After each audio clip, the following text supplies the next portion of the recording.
Guys, it's no secret. You know that I love barbell apparel. And if you have an athletic build, you're going to love them too, because you'll finally be able to wear something that fits as good as it looks. Right now, Barbell Apparel is running their annual Swolemate sale. Grab something for yourself and for your partner. Let your partner know that you noticed their hard work in the gym and give them some clothing that will help keep them motivated on workout day.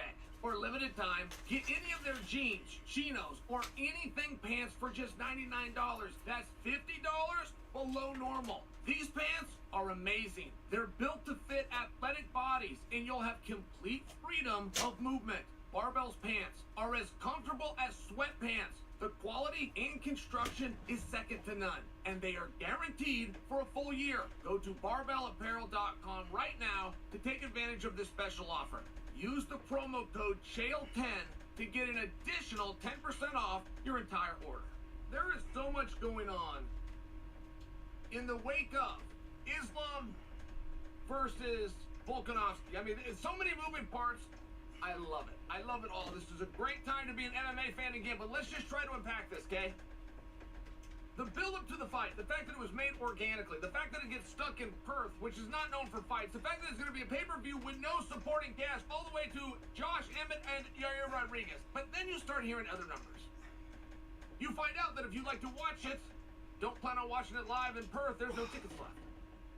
And then you get other numbers, such as Dana White coming out and saying it is trending to be a top 5 fight of all time, but it could come to be number 1.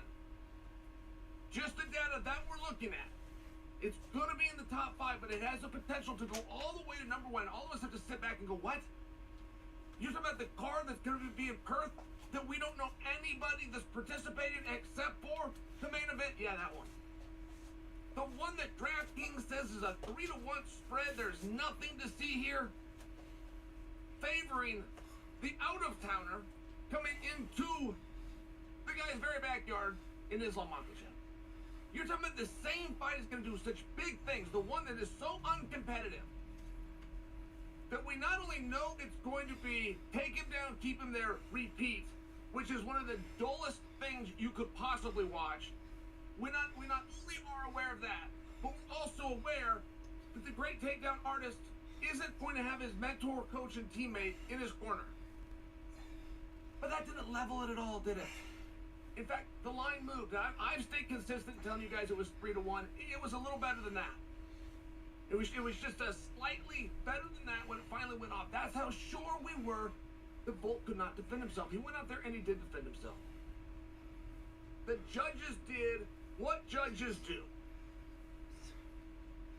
How you don't rip a guy off when you're in this sport, the dirtiest sport in the world, where we've been ripping guys off from the beginning of time. But this is the one time we're not going to do it. All right, fine. But like anything, there's a checks and balances, right? And I've talked to you guys about this before. When the referee pulls a guy off the opponent, calls it a TKO. When the referee does a TKO, that is the referee telling your 3 licensed cornermen that all have a talent and have the ability to stop the fight. If the referee steps in and calls a TKO, he is telling those 3, you guys have failed. I no longer need you guys. I no longer am entrusting you guys. In fact, I'm taking the number 1 power away from you, and I'm going to stop this fight. That's what that is. If a doctor comes into the ring and a doctor sees a cut or sees something where he gives the advice to the referee to stop the fight, that is the doctor superseding what the referee had seen in the first place. If you have a decision that is corrupt, you have a corrupted decision, you will then have a great body that can do great things because they have the power of hindsight. We know everything to be true if we know we have the power of hindsight. They do have it. So they will be all corrective. They will be all correcting, and they will have the ability to be spot on because of the hindsight. That's called a rankings committee. So if we go out and we hold a fight and we got it wrong, there's still one more adult in the room that can tell us what actually happened.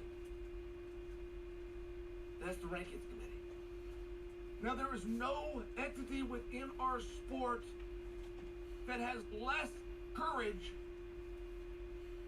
and has demonstrated a smaller amount of integrity fed our rankings committee until now.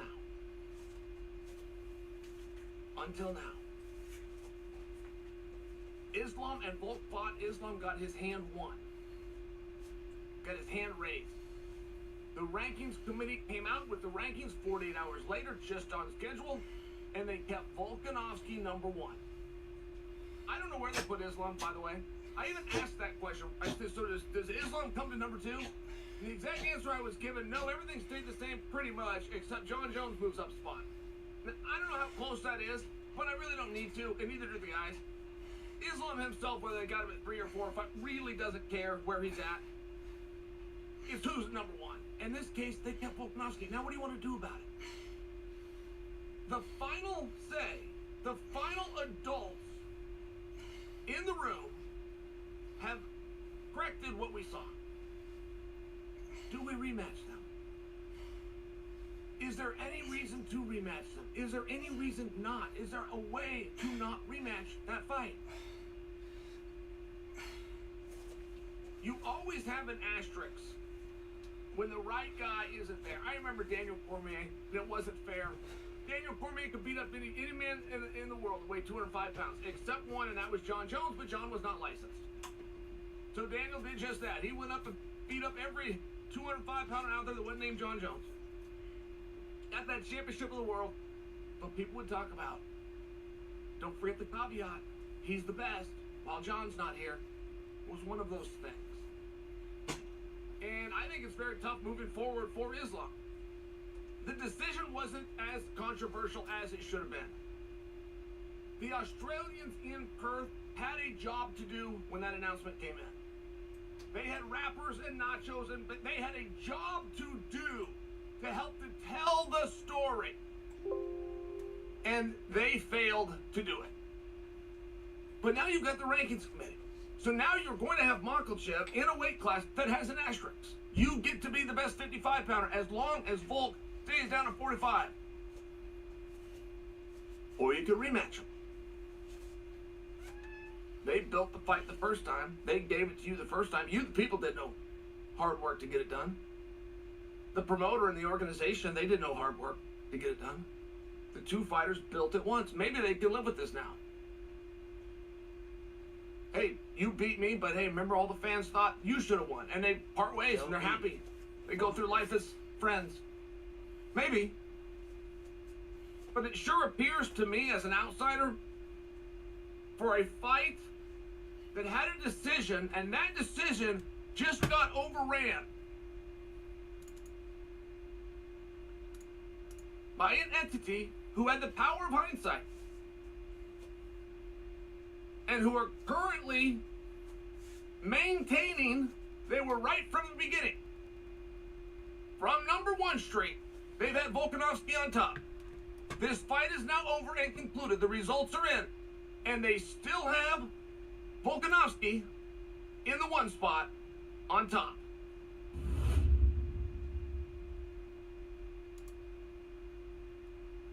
This train derailment in Ohio is incredibly concerning for a number of reasons we got to talk about. The U.S. was shooting down UFOs left and right over the weekend. KSI's in its prime wordplay. Got to talk about the worst, best Super Bowl. And actually, we're going to talk about all that and so much more on today's brand new Philip DeFranco show. So buckle up, hit that like button, and actually, quick awesome announcement. As I warned, most of the clothes I dropped last week are no longer available on beautifulbastard.com, but I did get a bunch of demands during that time period. So for at least the next day or two, we brought back the classic, emotionally exhaustive design. We put it on a bunch of colorways that we've never offered before. I'm treating this like a test. Running this many colors can actually blow up in our face sometimes, but being able to learn the difference between what you guys say you want and what you actually buy, that is going to be just so helpful. So jump in on that while you can. First come, first serve down below. But that said, let's just jump into it. There could be a major environmental disaster brewing in Ohio right now, and we have very little official information about it. All right, so let me break this down for you. On the evening of February 3rd, 50 cars of a Norfolk Southern train derailed in East Palestine, Ohio, near the border with Pennsylvania, starting a large fire, with firefighters not able to immediately address the blaze because some of the train's cars were carrying toxic chemicals. This including vinyl chloride, a toxic flammable gas that's known to cause cancer in humans. It's typically used to make certain plastics like PVC, and while studies have shown it is most dangerous in high volume, prolonged exposure, it emits dangerous byproducts byproducts when ignited, with one of the most concerning byproducts being phosgene, a chemical that was literally weaponized in World War I and can cause vomiting and breathing trouble, and another being hydrogen chloride, which can irritate the skin, eyes, nose, and throat. So with this, you had Ohio officials announcing that they would be doing a controlled release of vinyl chloride to prevent a more dangerous situation, with Ohio Governor Mike DeWine explaining in a statement last Monday, the vinyl chloride contents of 5 rail cars are currently unstable and could potentially explode, causing deadly disbursement of shrapnel and toxic fumes. And going on to say that the controlled release process involves the burning of the rail cars as chemicals, which will release fumes into the air that can be deadly if inhaled. So as a result, all the residents in a 1 by 2 mile radius were told to evacuate or face arrest. This including the nearly 5,000 residents of East Palestine, as well as others in Pennsylvania's Darlington Township who were within the blast zone. But honestly, being arrested would probably be the least of someone's worries if they actually tried to stay, with DeWine warning they could face death or be at a high risk of severe injury, including skin burns and serious lung damage. And later that day, we saw officials conducting that controlled release, which caused a very alarming looking plume that was so thick it was reported by the satellite of the National Weather Service, Cleveland. But by Monday, the Norfolk Southern Railroad said the release had been completed successfully. And on Wednesday, you had a representative for the Environmental Protection Agency saying it was collecting air samples, and all of the readings we've been recording in the community have been at normal concentrations, normal backgrounds, which you find in almost any community. DeWine also echoing that in a statement the same day, informing all evacuees they could return home and saying air quality samples in the area of the wreckage and in nearby residential neighborhoods have consistently showed readings at points below safety screening levels for contaminants of concern. Based on this information, state and local health officials determined that it is now safe for community members to return to their residences, and saying that air monitoring will continue and that residents can have the air in their homes as well as water in private wells tested for free. So by all official accounts, everything's totally fine. But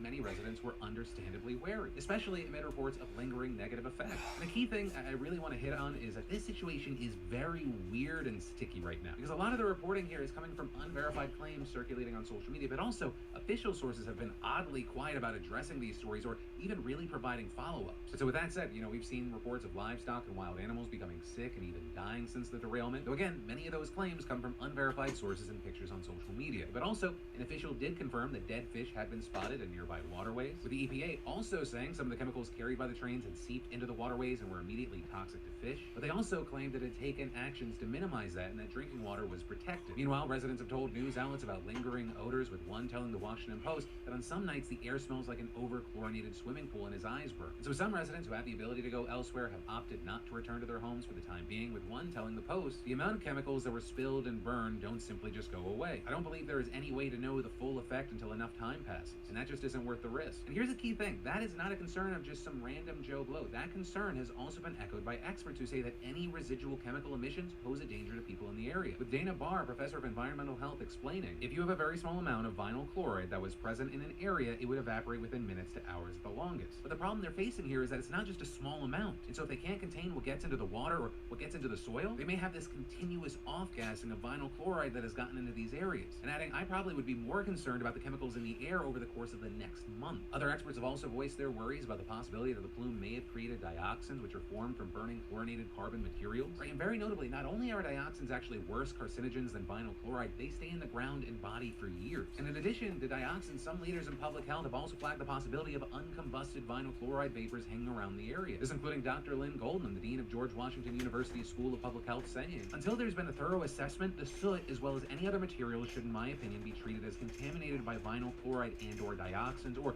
other contaminants until proven otherwise. And this is both leading experts and local residents have expressed skepticism about whether the EPA has enough data to actually determine if the area is safe. And to that point, the whole situation has been further complicated by the way that officials have been handling a lot of the information. Right, the EPA has not even released a full list of chemicals the train was carrying, a fact that a former EPA regional administrator called unconscionable. The list has also not been published by the National Transportation Safety Board, and this lack of knowing is creating a lot of doubt, skepticism, and theories that officials are not being fully transparent. Theories which were further stoked by a bizarre incident we talked about last week, where a reporter was arrested during a news conference where DeWine was discussing the derailment. And unfortunately, this is just where we are now, and we're gonna have to wait to see what new information they put out there and how everything plays out. And unfortunately, it's not like a wait and see, that's gonna be kind of interesting. It's, the small matter of if this is another environmental disaster that government officials mishandled and end up harming a lot of people. And in the meantime, there are already several lawsuits floating around, including one seeking medical testing and another that accuses Norfolk Southern of negligence, with many different groups saying that this should be a warning for possible train derailments that are due to corporate interests gutting rail protections, which is something that we're going to talk about, but even that alone could fill an entire show. So for now,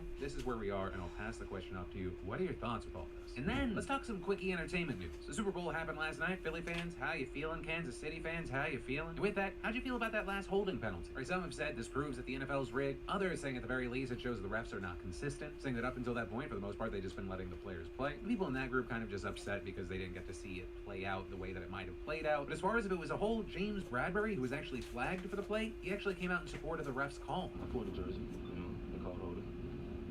I was hoping they would let it ride. Also, for the non-sports people that watch the Super Bowl, was it me or did most of the ads suck? I can maybe recall 3 of them, and in a week, really only the Tubi ad's gonna be the one that stays in my head, where they tricked probably millions of people into thinking someone grabbed the remote. Which, side note, Tubi, I don't know if you realize this, but I think you inadvertently got a lot of kids yelled at for a second. There's just something about electronics, when something messes up, people are like, blame the kids. Although I will say, while I already don't remember what was in the actual ad, with Logan Paul and KSI putting out a Super Bowl ad for their drink Prime, which, I mean, whether you love them or hate them, you cannot deny it's kind of historic. It really highlights how big creator-led brands can become. And then, simple question, are you looking for low-hanging fruit to cut costs and save where you can with your business? Or because with postage rates increasing again, Stamps.com has the best discounts in the industry. So thank you Stamps.com/Phil for being today's fantastic sponsor and providing a way to help small businesses. Y'all, Stamps.com automatically tells you your cheapest and fastest shipping options with rates you can't find anywhere else, like up to 84% off USPS and UPS. Are you selling products online? They seamlessly connect with every major marketplace and shopping cart. I mean, I just love how convenient and cost effective this is for me and my business. I get to get all my mailing and shipping done without even leaving my house. You can print official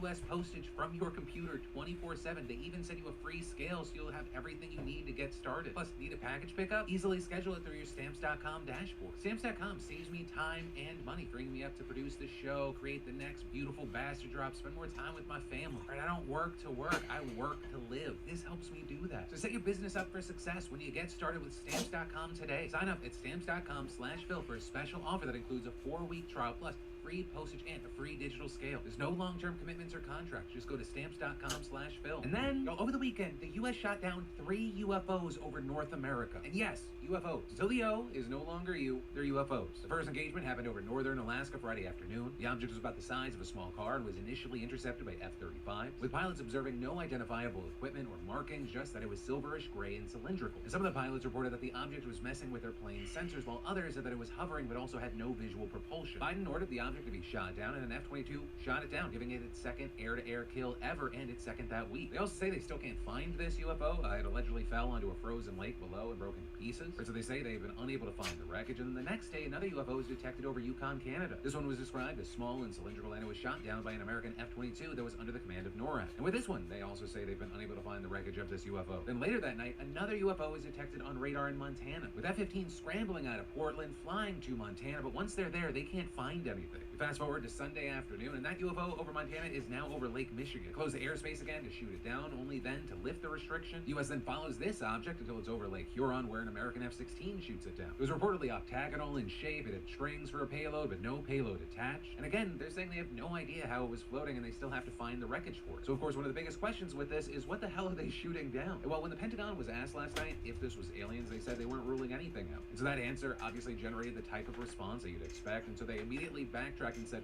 there is no indication of extraterrestrial activity. So they're saying we didn't shoot down ET trying to phone home. So the question is, okay, well, are we looking at balloons again? And well, there, I mean, you have a Pentagon spokesperson saying they haven't been calling them balloons for a reason. Without the wreckage, or at least any information regarding the wreckage, it's hard to make an accusation as to what these are or who they belong to. But that also brings us to another key question. Why are we seeing so many incidents happening right now, seemingly out of nowhere? After the Chinese spy balloon, NORAD removed the filters from the radars. But North America is a very busy airspace, so NORAD was filtering out mostly everything that wasn't an ICBM or a cruise missile. And reportedly, once they took those filters off, they suddenly started to find way more stuff in the airspace. Which also raises the question of, has North American airspace just been completely saturated with foreign spycraft all this time and we just didn't know it? And here's the thing, when we're waiting to get more information, the absence of it, I mean, that's really only fueled Chinese-American tensions. Because after all the Chinese spy balloon stuff we saw earlier today, China accusing the U.S. of having flown spy balloons over China more than 10 times. So the U.S. denying these claims, saying any claim that the U.S. government operates surveillance balloons over the PRC is false. And adding it is China that has a high-altitude surveillance balloon program for intelligence collection that it has used to violate the sovereignty of the U.S. in over 40 countries across 5 continents. And here's the thing, I'm open to receive new information, but there are a number of experts saying there is reason to believe that China is lying here. Noting that for China, they just release a balloon and the jet stream takes it to the United States. So saying for the U.S. to send a balloon over China, it would have to travel across the entire world and most, or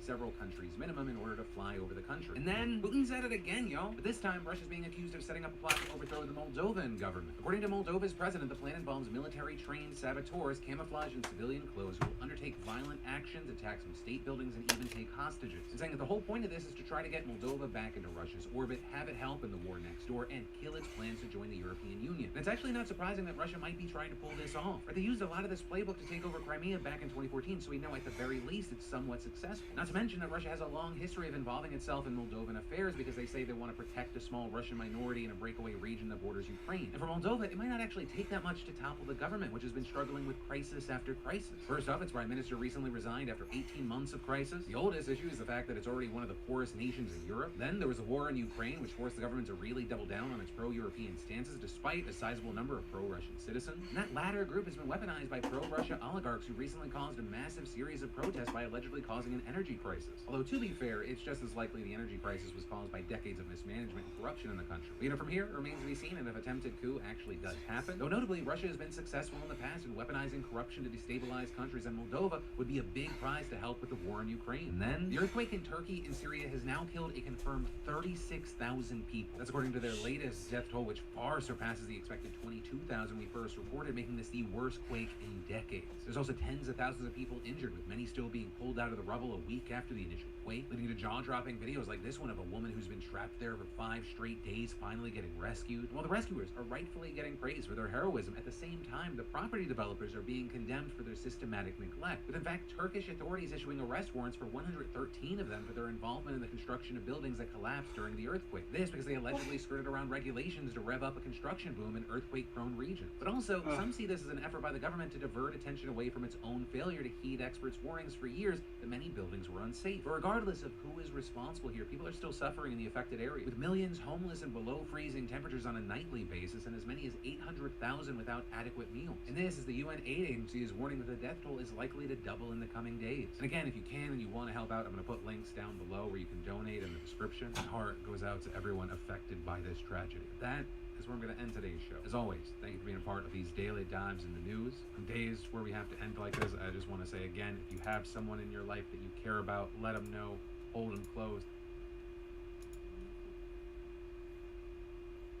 More and more keeps coming out around Andrew Tate, with new accusations and new groups speaking out. There's already been another train derailment, and we really need to talk about why this is going to continue to happen. We've got some evil people in the mix. The power grab in Israel's getting scary. We're going to talk about all that and so much more on today's brand new Philip DeFranco show, so buckle up, hit that like button, and actually, small but awesome announcement. In addition to all the classic emotionally exhausted stuff we dropped yesterday, and remember, there are a number of colorways that we're offering this time that we're probably never going to offer again, all of which is available for a little bit of time over at beautifulfashion.com. In honor of Valentine's Day, I have a special 24-hour only offering. I actually just made this for my wife, and she was like, you have to offer this to people. Our premium I Love Naps hoodie and tees. And because y'all heavily requested the styles, I also did a review on crew necks as well as the premium champion hoodies. I got this made for my wife because it's Valentine's Day, and I know she loves me, but she loves naps more. And she said I had to release it because she's not the only one. So 24 hours, grab it for that person in your life that you think will love it, or just get yourself a Valentine's Day present. Because while people will come and go, naps will always be there for you. And they're made even easier in our oh my god, how is it so comfortable hoodies. So grab them while you can, and let's jump into it. Starting with the Andrew Tate problem and the new information coming out. Right, so we've been covering this case for a little bit. Tate and his brother were arrested in Romania over an organized crime, human trafficking, and rape investigation, with 2 other women associated with them also being detained over the matter. Investigators alleging that they ran an organized group to recruit victims and force them to make pornographic content that they profited off of. And there, we got an update with reports coming out that prosecutors allege that the Tate brothers paid for one of the victims to get a boob job so she would be more attractive on OnlyFans, which by itself really wouldn't be anything, but the report claims that this victim was pressured into the procedure by Tate's entourage. And apparently the pressure they applied wasn't, oh girl, if you get this done, your waist is gonna get snatched. No, allegedly the victim was actually beaten by one of the women who was arrested as part of the investigation, with the report referring to that woman as one of Tate's angels, with that so-called angel also allegedly torturing the victim by making her raise her arms in the air, which stretched out the scars from her breast procedure that were still healing. So on the other side here, in response to those claims, the Tates reportedly told The Sun that they never told their associates to use pressure or intimidation tactics towards their employees. And that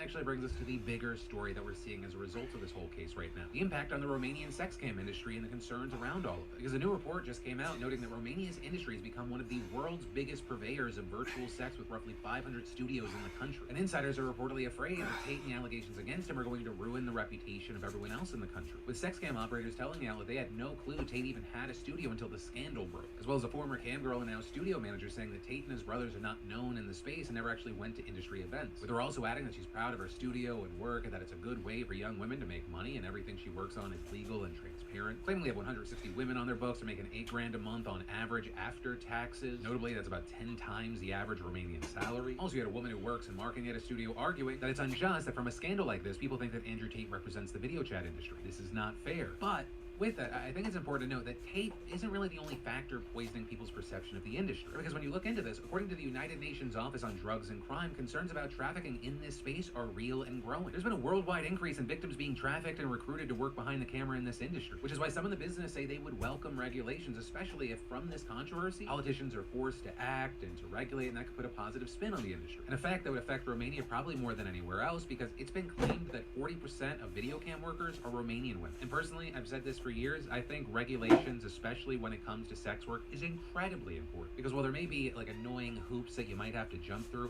if it provides safety, that trumps everything. It is an industry overwhelmed with exploitation. But hey, that's the story, and I'd love to know your thoughts on it in those comments down below. And then, y'all, another train derailed yesterday, with law enforcement officials saying that the incident took place outside of Houston, Texas, after a Union Pacific train collided with an 18-wheel truck, killing the truck driver. And right now, we don't have a ton of information about the crash, but it has been reported that there was no railroad crossing arms or lights at the intersection where the truck crossed. So one local outlet did report that the police had said that the driver of the truck should have had a clear line of sight to see the train coming. You had a police lieutenant telling reporters that 21 train cars were derailed and that a hazardous materials team from Union Pacific went to the site as a precaution, but also adding, from what we're being told and shown, there's no major chemicals to be concerned about. It's more so household chemicals on board for retail purposes. It's not a large quantity from what we're being told. The Union Pacific spokesperson also confirming that hazmat crews did go to the scene, noting that an estimated 100 gallons of diesel fuel had been released by the truck involved in the crash. And so this is a concerning story on its own, but also obviously there are a ton of people on edge as it comes less than 2 weeks after a Norfolk Southern train carrying hazardous chemicals derailed in Ohio. We did a deep dive on that yesterday. I'll link to it in the description at the end of the show. But a key thing is at the end of that story, I mentioned that many groups have said that this whole situation underscores how corporate interests have gutted essential rail protection. And given we're already seeing another derailment, I think it's important we talk about it. So there are two key areas where capitalist overlords have really fucked shit up that I want to touch on. The profit-maximizing operational model that most of the rail industry uses, and the efforts to undermine safety standards. So first off, for the last few decades, rail carriers have been increasingly using a model called Precision Scheduled Railroading, or PSR. And the idea behind PSR is basically for operators to do more with less in order to maximize revenues by driving down operating expenses. So to do this, PSR emphasizes running strict schedules, streamlining routes, and cutting costs, equipment, and employees, with experts saying that in theory, PSR increases efficiency while lowering costs. But in reality, because these rail workers have so much marketing power, instead of doing more with less, they're able to do less with less.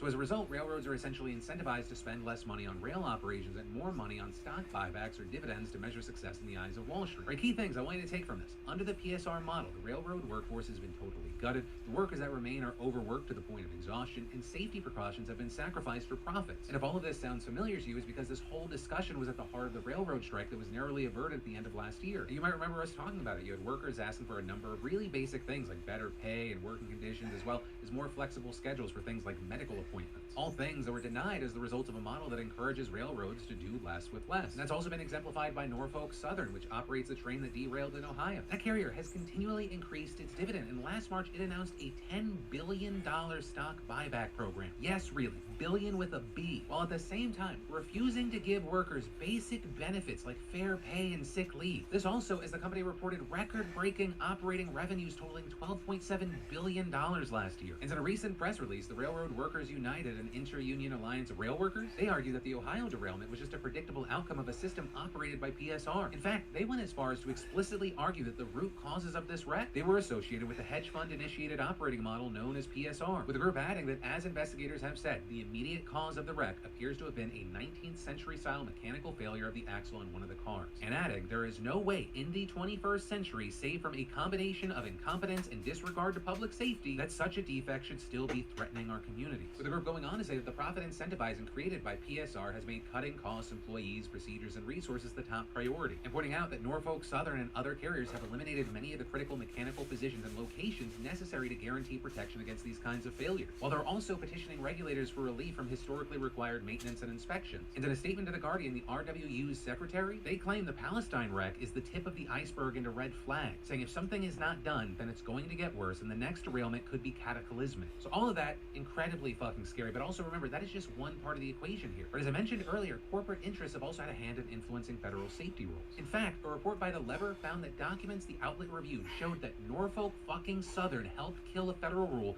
that intended to upgrade rail braking systems for trains carrying hazardous materials. And beyond that, according to the report, when current transportation safety rules were first created, a federal agency sided with industry lobbyists in limited regulations governing the transport of hazardous compounds. Adding, the decision effectively exempted many trains hauling dangerous materials, including the one in Ohio, from the high hazard classification and its more stringent safety requirements. And that's really significant because federal officials told The Lever that the Norfolk Standard train was not being regulated as a high-hazard flammable train. This despite the fact that it was literally carrying flammable materials that were so hazardous, officials had to do a controlled burn to prevent them from exploding. And so all of this can actually be traced back to 2014 when the Obama administration proposed new safety regulations for trains carrying hazardous materials. But what we ended up seeing were those being whittled down after industry lobbyists successfully pressured administration officials to just focus on crude oil and exempt lots of other combustible chemicals. Key thing, including the ones involved in the Ohio disaster. And then those protections were scaled back even more in 2017 with the Trump administration, who repealed a part of that rule mandating that rail cars carrying hazardous flammable materials must be equipped with electronic braking systems. This because it would allow those trains to stop quicker than conventional brakes. And that move was backed by both Senate Republicans and industry lobbyists who,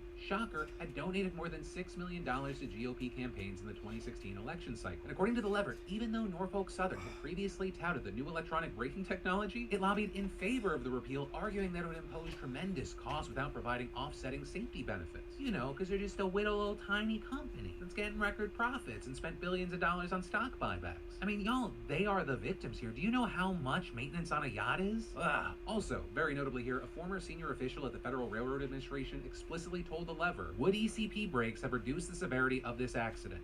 Yes, and saying the railroads will test new features, but once they are told they have to do it, they don't want to spend the money. The thing is, I want there to be a better, safer tomorrow, but I don't know how that happens with evil fucking people at evil fucking companies. Right, there's the desire for money, there's greed, and then there's an evil amount of greed. Like, you're talking about people that have done the math of, you know, I think monetarily it makes more sense to throw millions of dollars at Congress and also, you know, pay money to deal with accidents that happen rather than actually keep shit safe, rather than actually treat the people that work for us as humans. So hopefully with this derailment, and hopefully as people start learning the things that we're talking about today, this helps ramp up public pressure. Because honestly, it's going to take a lot of pressure to overwhelm the amount of money that gets donated to Congress members. And then I want to tell you about today's sponsor, Seed, and their clinically and scientifically backed DSO1 Daily Synbiotic. You know, I love seeing your comments about Seed's DSO1 last month. Will there be questions about how many times did he say DSO1? Or two, some of you wanting to see the capsule close up. Or because in one capsule of the DSO1, there's both a plant-based prebiotic and 24-strain probiotic. And Seed goes above and beyond to make sure that what they claim is what you get in terms of reaping all the health benefits. And thanks to their Scheim testing and their ViaCap delivery technology, a unique capsule and capsule design,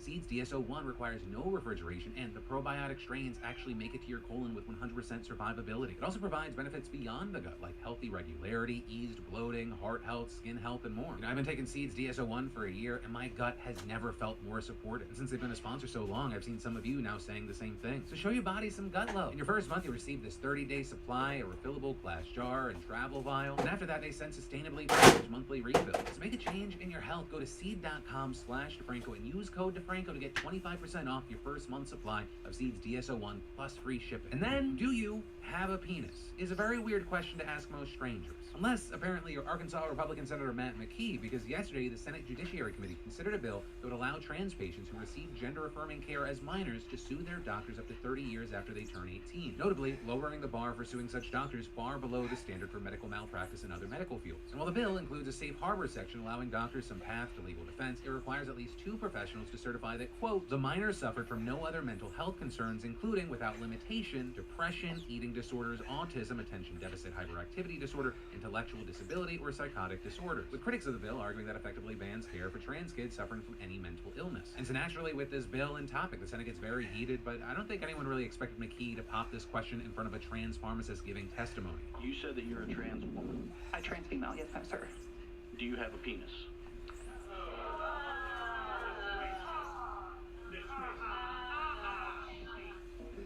That's horrible. You're the one that brought that into the discussion. I You're the one that never brought that said in. anything about genitalia. There was also another senator that claimed the Chinese were using TikTok to convince kids to be trans. But those are just the most viral moments. Throughout the session, you also had Republicans comparing gender-affirming care to frontal lobotomies and child abuse, castration, mutilation, which I want to note on this topic because I think there's a lot of confusion. I mean, I even misunderstood what was being talked about early on when these conversations were happening. Gender-affirming surgery isn't being performed on minors. Or when you're talking about people under the age of 18, you're talking about things like social transitioning, maybe puberty blockers, and even fewer cases, hormone therapy, which that's only done under strict criteria. But despite several healthcare professionals coming forward to vouch for the efficacy of gender-affirming care, they didn't listen, and the committee passed the bill on Monday. But also, this is kind of just the tip of the iceberg when it comes to GOP legislation. Right, in South Dakota, for example, they went much farther, banning gender-affirming care for minors and giving doctors who treat trans youth 1 year to halt all gender-affirming care to them, which effectively makes it the first state ever to force trans kids to detransition. And then, Israel is on the brink of constitutional collapse. Or at least, that's what Israel's President Isaac Herzog warned in a rare televised speech on Sunday. And if you're wondering,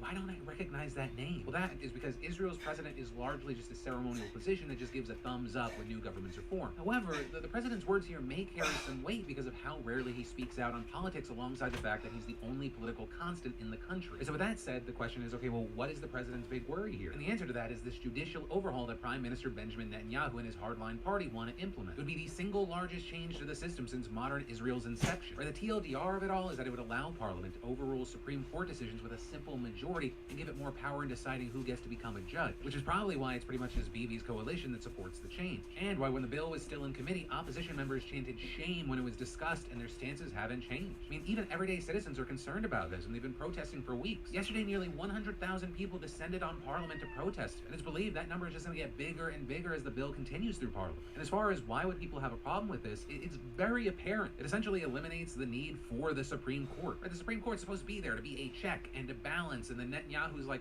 but what if I took their check and their balance? What if instead it was just mine? That seems like fun. And this has also led to the widespread perception that this change is really just there to let Bibi dodge his corruption charges, which is why some held signs saying things like destroying the country to avoid trying. Things are so tense right now that beyond warning about a constitutional collapse, Herzog also warned that he feels like the country is on the brink of a violent clash. Even President Biden commenting on the situation, which is pretty rare, saying, the genius of American democracy and Israeli democracy is that they are both built on strong institutions, on checks and balances, on an independent judiciary. Building consensus for fundamental changes is really important to ensure that the people buy into them so they can be sustained. And the final thing that I'll say here is I don't want to see violence. But right now, the stage is being set for a crazy showdown. Right? If this gets approved, it is likely going to be fought in the courts until it goes to the Supreme Court, who could then rule against the law, but then Parliament's going to be like, no, we just made a law that says we overrule you, so too bad. And then the Supreme Court goes, no, that's illegal. And then fucking what? So in the meantime, it's likely that we're going to see bigger and bigger protests, and we're going to have to wait to see what the hell actually happens here. And then, run, hide,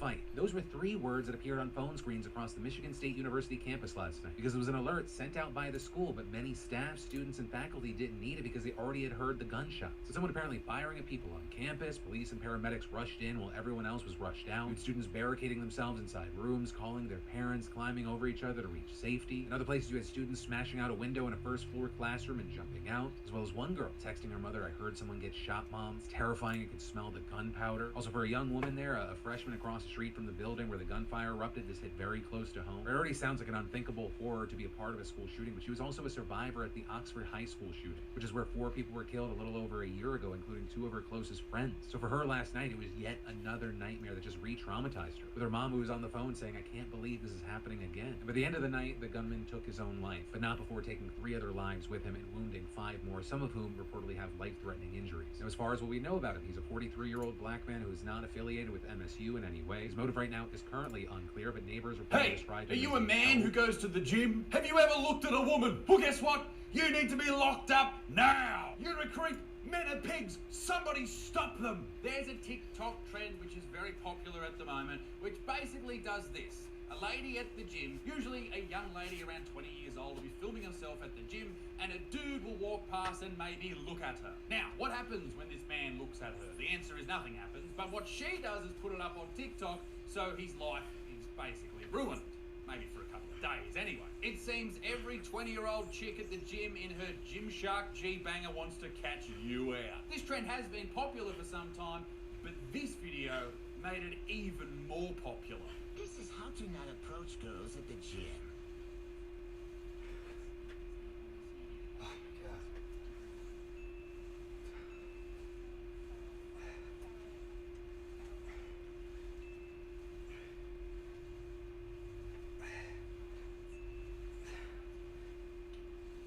Okay, let's ask this question straight off the bat.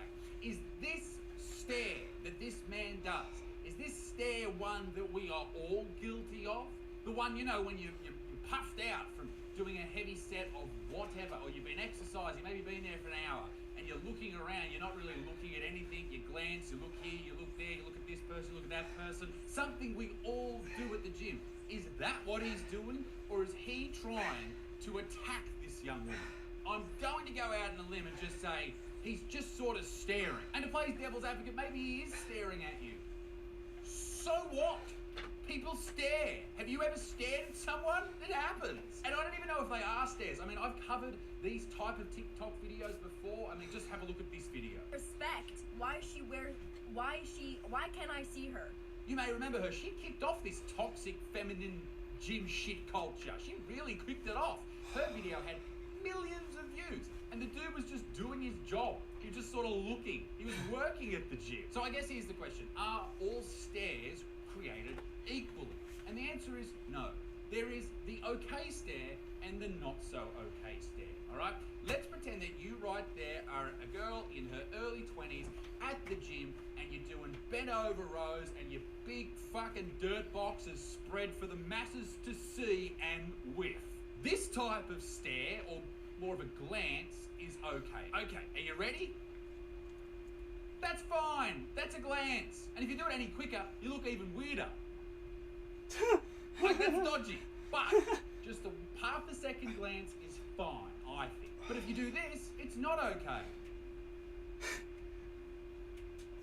But it's also important to remember that there are creeps at the gym being creepy to girls, and that's not okay at all. That is horrible. You should never feel uncomfortable working out. It should be a positive, happy community. But is calling every dude who slightly looks at you a creep and smash them on social media, is that fair?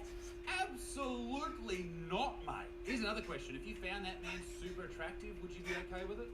Would you? Or is it just because he's not hot? These two ladies are not alone on social media, not alone on TikTok. There is a whole plethora of young women out there trying to catch out dudes at the gym, staring at them, or looking at them, or glancing at them.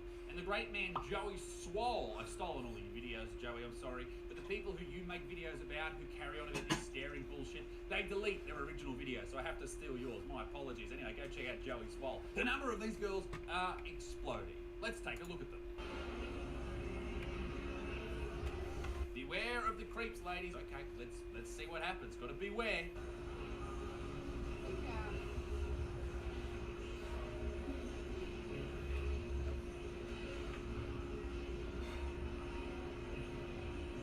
Alright, so your friend's noticed something, she's come over. Am I missing something here?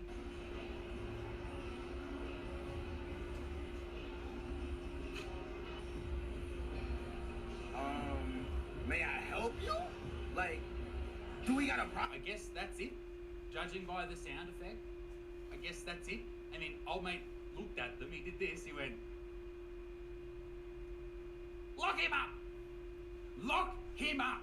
Take him out the back and shoot him! What a pig! Get the sex squad down here to cordon off the area! He's worse than Ted Bundy, this bloke! And that video has 200,000 likes and over 2 million views. So this guy is now known as a creep. People are gonna hate on him, maybe they find him on social media, maybe they find his wife, maybe they find his job, and now he's just getting his whole life ruined because he did this. It's not like he walked past you and started doing a Louis C.K. and just started jerking off behind you. This shit is crazy. Watch this guy try move to me at the gym. Checks absolutely nothing on his phone. Okay, so the guy walked behind you, maybe looked at the time on his phone and then kept walking. Oh my god. Makes a swift return. The narratives on some of these. Sad lift. The dude just asked you if you're using something. I don't know what's behind the camera here. It could be anything. Maybe there's some weights left on a This is machine. why I work or a out. bench. No, jokes. He's I used to asking work if you out were at a using gym, it. but it Maybe definitely he's wasn't like confused. this. Maybe he's new to the gym. Maybe he doesn't know what's going on. and you're just decided to, what, trash him on Look at TikTok him 'cause I'm he lazy. asked you if you were using something? Maybe he's not 100% across gym etiquette, all right? We aren't all across it. If only there was someone out there trying to help everyone with gym etiquette and trying to help people get back into the gym and being positive about fucking getting jerked. Well, there is. It's called Average Man Fitness, and it's my new part of this channel, ladies and gentlemen. We are going to be releasing over the next 6 weeks a new video all about getting blokes into the gym, training hard, and being the best versions of themselves. The first episode is coming up this week with the great man Frenchie, my mate and Australian comedian. And I tell you what, there's some great guests coming up on it. And if you sign up at Average Man Fitness, there's free programs, free meal plans, all that shit. And we're going to have no excuses for people. We're not doing this to make the dosh. It's about getting people out there and doing something good in the world. No Mr. Beast curing blindness. Well, I'm going to cure fatness, you fucking grubs. And with those gym videos, I'd love to have a female train with me. But after seeing this next video, maybe I don't. Maybe I do. I try not to hit myself. That lady whose name's Shannon just pissed on the floor and then posted it. Is that okay? Probs don't do that. If I shit myself whilst doing calf raises, I wouldn't post it, personally. Anyway, moving on. Creeps at the gym.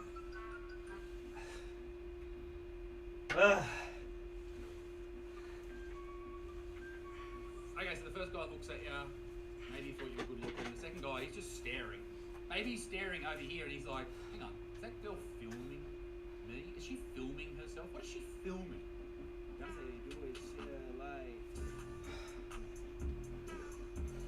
You are bending over in front of a young man wearing tight white gym shorts. What do you think's gonna happen, mate? What do you think is going to happen? Who is he? What type of man is he if he doesn't give a quick glance? You are fighting every single male hormone and urge not to stare at that point, alright? It's difficult. And ladies, you might be going, no, that's just men, they're pigs. What if you saw a dude and you love fucking 6-packs or 12-packs, he's got a 15-pack, and he lifts up his shirt a little bit to get a photo in the mirror. Are you gonna look? You're probably gonna look. Get over yourselves.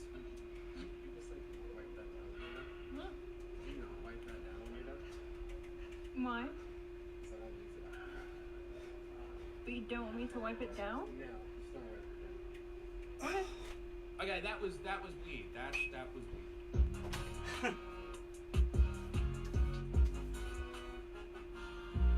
What an animal. This guy needs to be put down like a mongrel. He glanced for half a second. That is assault, alright? Get over yourself, love. Get fucking over yourself. You're not a victim. Some middle-aged dude looked at you because there's 2 chicks on the ground in front of him. He looks everywhere throughout the gym and then looks at you. If you were 2 dudes, he'd probably look as well. If you were 2 fucking dumbbells, he'd probably look because he's looking everywhere. Watch this guy get mad when I do a handstand. No, he didn't. He didn't get mad at all. But I tell you what, there are some creeps out there, and I found a compilation of the biggest creeps in the gym looking at women for no reason.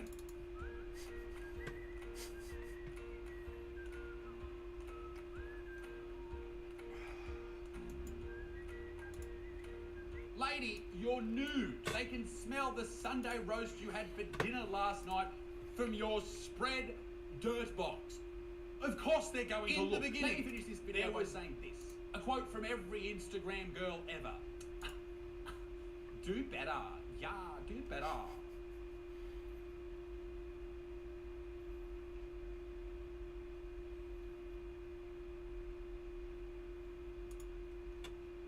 Oh, this can't be In good. my mind, you're either fat, you're fit, or you're Brian off those cigarette packets in Australia. You know those ones that try to stop people smoking by showing to them what might happen? Hey guys, look at me! But as it turns out, I'm wrong. Incredibly incorrect. Sure, there are the Brians, there are the fit people who are also now known as fat phobes. But fat, the word fat, the descriptive term of fat is outdated. No longer can it be used. You see, being fat, being obese is a lot like having autism. Fat people aren't just fat people, they are on a spectrum. and we must respect that. Much like autistic people are on a spectrum, fat people are now on a spectrum, because of course. There are many flavours of obese, much like the gender spectrum as well. There's gender fluid fat people, there's fat fluid gender people. I have no idea what I'm saying, but there are many different categories. Yes, that's an actual word that they use. Categories. No, I'm serious. It's here. Categories. Understanding the fat spectrum. By the way, this is a 26-minute read that I read for you. You people don't deserve me. I read it, I lived it, and I'm gonna skim over it for you. All right, let's talk about these categories. Strap some statins to your head because we're gonna chew the fat about the fat spectrum, and we're going to enjoy some fat-related puns on the way. Before I go on, I should probably say this is from fluffykittenparty.com, which I believe is as high of a journalistic standard as the Washington Post. I'm sure you'll all agree with me. Isn't fat enough of a descriptor? Honestly, no. Not really. I imagine this person was eating something while they wrote this. Fatness, like many things, exists on a spectrum. It's probably like cheese and biscuits and stuff. The easiest way to visualize the fat spectrum is an arrow pointing up. For me, I like to think of it as a bathroom scale, just continuously spinning because you're People a are very giant fat sensitive. fuck. As your size and weight go up, so do the number of barriers you face. Oh, let's go out on a limb here, and as we go through the article, we realise that the barriers that they face, they blame on other people. And these barriers are also referenced, I would imagine, as something known as privilege, or thin privilege, or fit privilege. I hate the privilege argument because a lot of the time, the privilege that people talk about is something that people worked to get.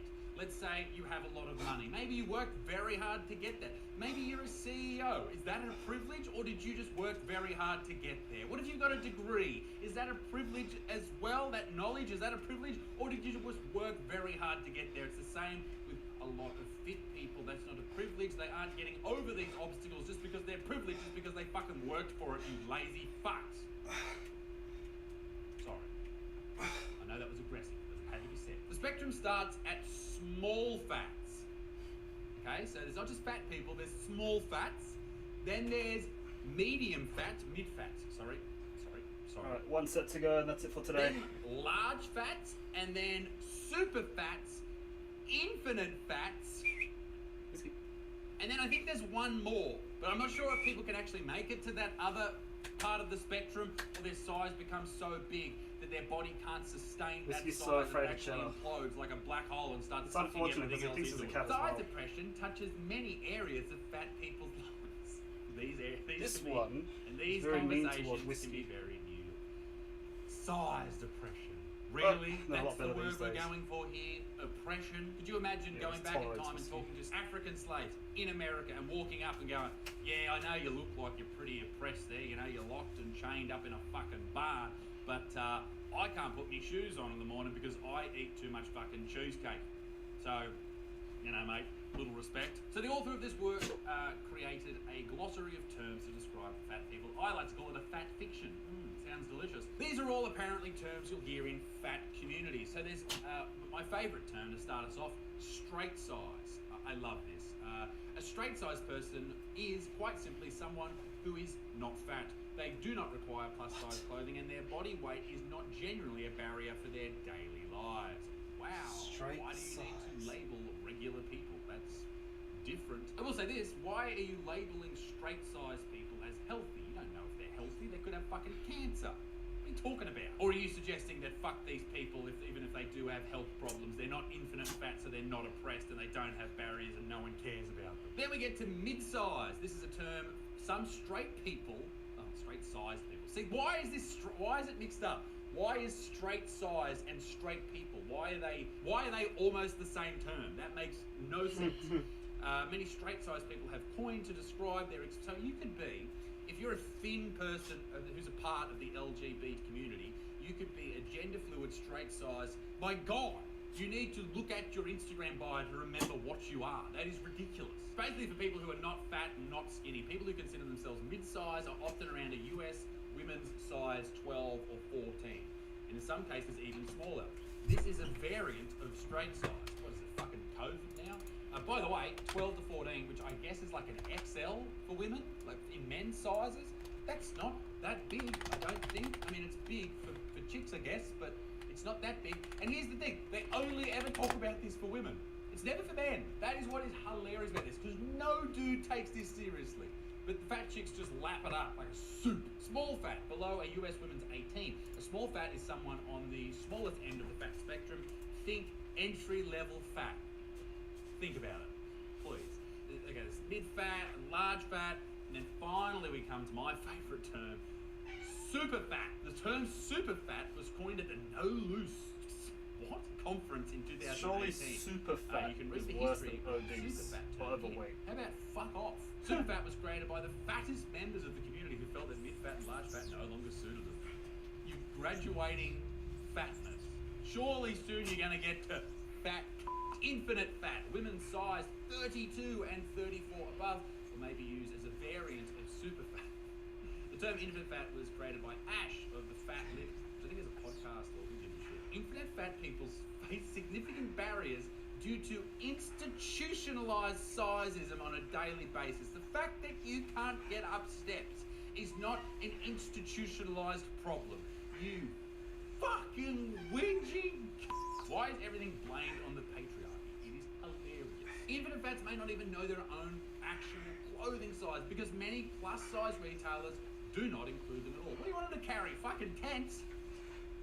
You've got to carry a big first aid tent from World War II just to fit this big fat fuck. But then, I found a term bigger than infinite fat. May I introduce you to death fat? It's a real term. I would have called it something different. If you're thinking about something bigger than infinite fat, I'd probably call it the Death Star. The term death fat was coined by writer and pioneer member of Fat... You are not a pioneer if you're a member of the Fashionista. Fashionista. Live journal community Leslie Kingsley in a blog post from 2008. The good old days. I'll be honest, I did read that article and it's just some lady complaining about being an elephant for a while.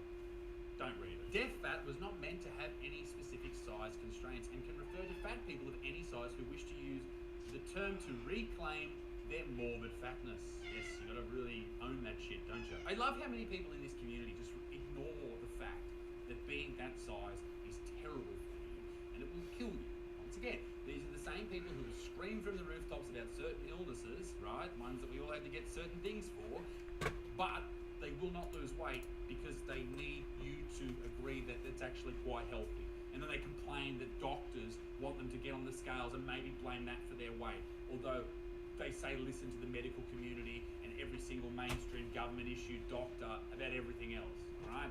Not meaning to go conspiratorial on you, but isn't that strange? What a strange choice to make. Actually, later on that article, she goes, that doctor I wrote about who compared my stomach to a cancerous breast, yes, really, and made me cry, they were recommended to me by someone in the fat community who said they had a great weight-neutral experience with a doctor. They identified themselves as mid-fat.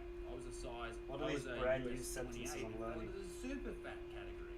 Yes. Okay. It's not very nice to hear that you have a cancerous breast on your body, that is your stomach, but it is very dangerous and it may lead to death, much like breast cancer does. So that's what your doctors say, mate. And I do not like that this spectrum exists. It's trying to normalise being ginormous rather than normalising trying to stop it.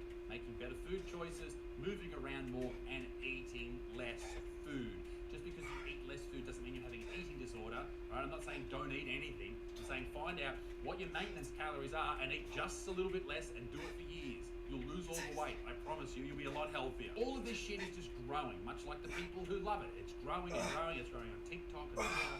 And then I saw this on Joe Rogan's Instagram, which was just did my head in. New government-funded food pyramid says Lucky Charms are healthier than steak. Yeah, and it didn't stop there. It said that chocolate-covered almonds were healthier than steak. Cheerios, mini-wheat cereals, Lucky Charms, canned pineapple with heavy syrup, M&Ms and ice cream, all healthier than steak. Adjustable weights. What? What's mad about that Amazing is product. I guarantee you, if all the infinite fats out there flip that pyramid on its head. I didn't like it at first, I'll admit, it looked they'd be a ridiculous. whole lot healthier. Much like the old school food pyramid that we learned The about amount in of space school. you save. It said eat bread 10 times a day. Fuck that shit, alright? Leafy greens and good meats. That's all you need, alright? Have that for every fucking meal.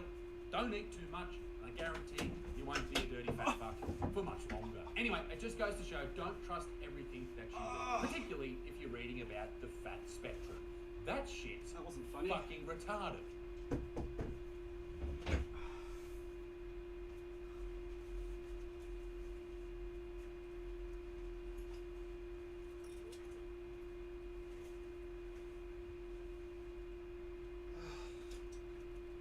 That sucked.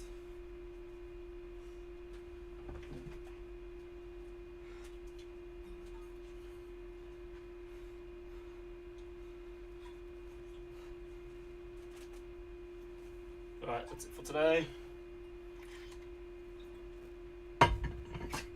Whiskey, cheddar, both waiting to run outside. I think they've had enough of me. But yeah, that's Wednesday's workout. Next one should be Friday morning.